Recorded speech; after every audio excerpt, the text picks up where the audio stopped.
Okay, we'll add some more joints in here. So we're going to hide the slider out, J, and we'll put in a joint between this circle. Turn the slider back on, spin it around in this circle here. It doesn't really matter which one spins for the preview. Just hit OK. It's got one last one to do. So slider again, we'll hide it out.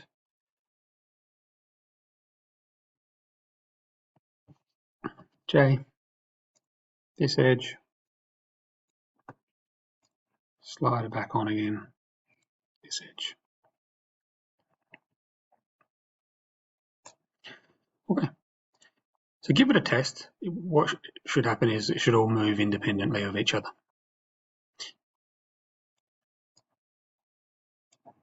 Cool.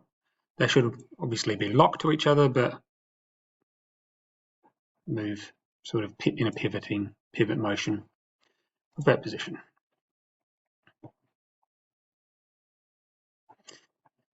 Before we go further, we're going to add the nuts and bolts we need to lock these in place.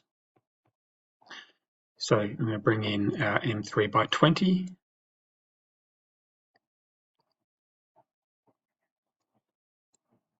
We'll rotate it.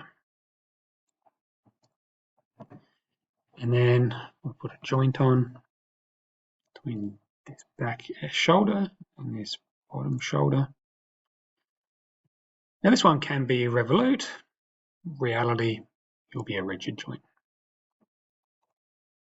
It's not going to affect the design if it is revolute. We'll need the M3 nut now, so we'll drag it in.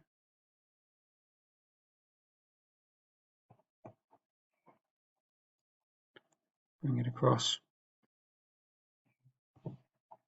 J.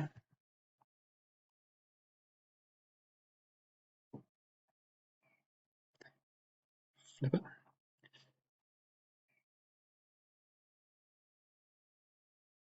This one I have to rotate 120 degrees. Okay. So it is a rigid joint as well.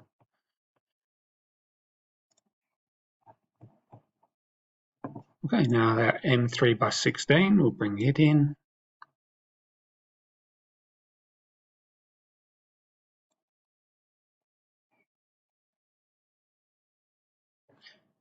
Okay, J to joint that face, and we're going to zoom in on this shoulder here.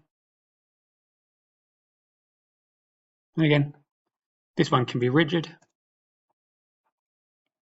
Revolute is not going to affect our design.